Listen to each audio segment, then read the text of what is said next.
I think it was about a week and a half. I was having dinner with my family and my mom was sitting next to me and she was so excited and I was wondering why she was so excited.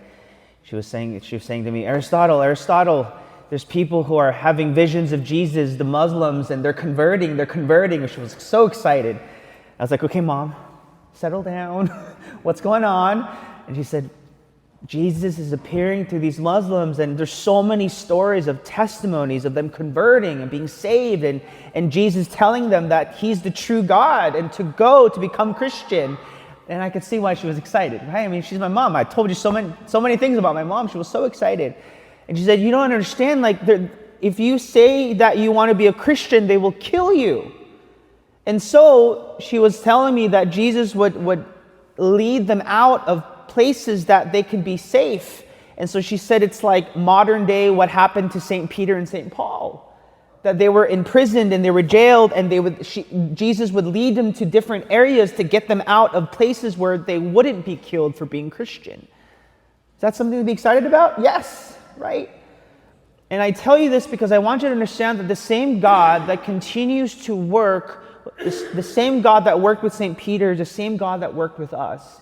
St. Peter and St. Paul, I want us to understand, yes, all the saints, every saint that we talk about, they have incredible stories and testimonies of how they fought and labored and pushed forward, and they teach us such incredible examples of what it means to fight for faith. St. Peter and St. Paul are the same. When you look at the readings today, it is a testimony of their faith, their testimony of them walking with Jesus, living with Jesus, and now all of a sudden they are truly either being jailed and they know that they're going to be killed. Peter was crucified upside down, and St. Paul, his head was cut off. I don't know how else to say that. It was very gruesome, but imagine. And when you look at the sacred reading, St. Paul says, I am being poured like a libation. My life is an offering. And St. Peter and St. Paul, when they're writing, they know that they're going to die, and they're willing to do it because of the testimony of Jesus. Let us never forget what they fought for. And for us in our faith, sometimes we live in a world where, how do I say this? It's easy for us. You know what I mean when I say that? In our life here, there's people not chasing after us. We get to go to Mass every day. Can you imagine then I remember when I went to Ireland and I told you that story of priests who would hide out, they would say Mass for fear that they knew that if they were caught, they would be killed. Can you imagine? I can't. I get to say Mass for you nearly every day, right? And I'm not afraid of oh no, can you imagine if the stress that I would have? There's no way.